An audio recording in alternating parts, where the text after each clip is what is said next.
Bonjour amis sportifs, fans de Berlusconi et amateurs de macaroni, je suis heureux de vous retrouver sur la web TV du FC Écu-Blanc pour notre émission Le Mercato.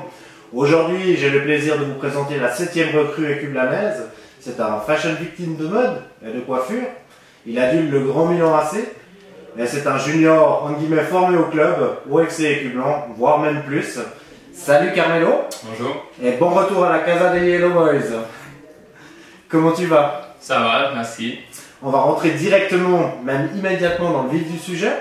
Pourquoi te surnomme-t-on Caca?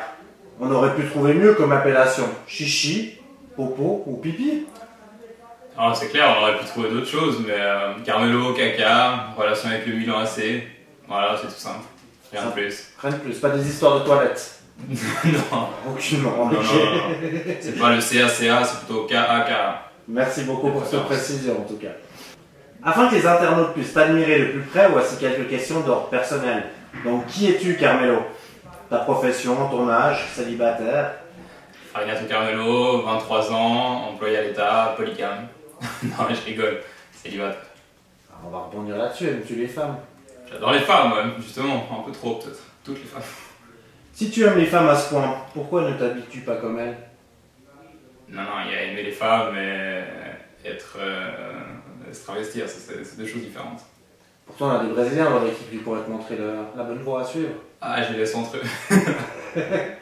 Quel est le nom de ton Pokémon préféré? Mon Pokémon? Ouais. Tortank, celui qui crache de l'eau là. Je suis encore surpris que tu arrives à répondre, moi je suis pas au courant, donc ok. À choisir, préférerais-tu une aventure d'un soir avec Daniel Alvarez ou avec ses amis arbitres? Quand tu dis ami arbitre, ami, il y a ES à la fin? Non, il y a IS. Merde, tu es obligé de choisir? Exact.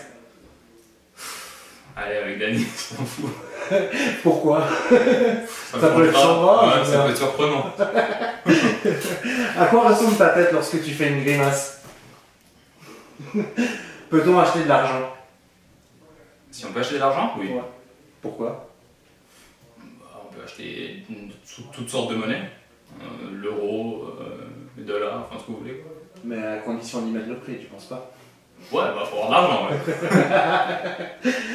Après avoir magnifiquement passé les questions d'échauffement, nous allons aborder avec toi le sujet qui nous intéresse le plus. Carmelo est en parcours footballistique. Donc raconte-nous en quelques mots quels ont été les faits marquants de ta jeune carrière de footballeur, qui est loin d'être terminée d'ailleurs. Alors j'ai commencé à Azzurri de Nantes. J'ai fait le premier junior là-bas, ensuite j'ai fait une petite pige avec Écu-Blanc, je suis retourné à Azzurri jusqu'en junior C, même junior B, si je dis pas de bêtises. Ensuite j'ai fait les B Inter à Saint-Sulpice et puis Écu-Blanc. Finalement, pourquoi ce retour soudain dans ton club, entre guillemets formateur, hein, parce que comme tu l'as dit c'était Azzurri, après un tour seulement à Échichan en deuxième ligue? Alors ce qui s'est passé à Échichan, c'est que tu dis un tour c'est beaucoup, j'ai même pas eu le temps de faire un tour en fait parce que lors de la préparation hivernale je me suis tout simplement déchiré les deux adducteurs en même temps lors d'un entraînement. C'était même avant le premier match amical donc j'ai même pas pu faire de match avec eux. Suite de quoi j'ai arrêté un an le foot. Et puis après si je suis là je dois remercier d'abord mes potes, enfin mes amis, ceux qui m'ont poussé à reprendre avec la 2 de chez nous, d'Écu-Blanc. Et puis après, voilà, j'ai été poussé par ceux de la 1 et par le coach, et puis j'avais envie de jouer un peu au foot, un peu comme il faut. Donc, voilà. Avant ton départ à Échichan, tu avais connu des fortunes diverses avec le FC Écu-Blanc, une relégation en 4e ligue, une promotion en 3e ligue, et sans oublier bien sûr le succès de Giroud, la finale de Coupe Vaudoise perdue face au FC Champvans. Quel est ton sentiment sur ces souvenirs aujourd'hui qui sont passés maintenant depuis un moment? C'est des très beaux souvenirs, j'avais 16, 17 ans, 18 ans.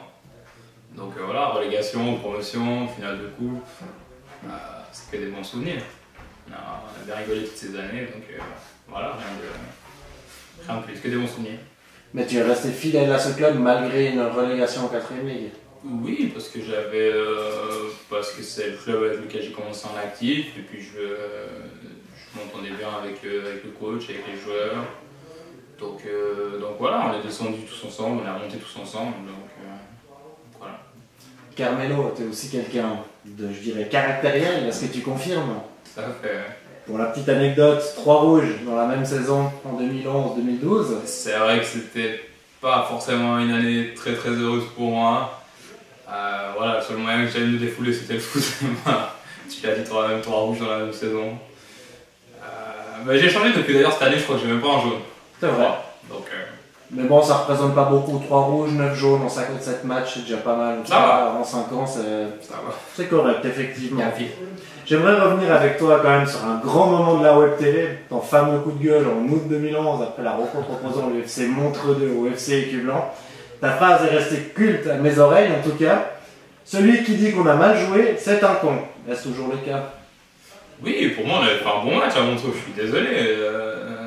D'ailleurs, on peut revoir la vidéo si elle est toujours, je sais pas.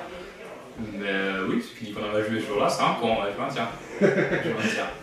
Merci en tout cas pour ta franchise. Et pour terminer, la question classique, quel est ton pronostic sur le futur classement du FC Écublanc en fin de saison? Vu comment on est parti, j'espère je pense, j'espère, je suis même sûr qu'on arrivera à se sauver et à finir dans les 8 premiers.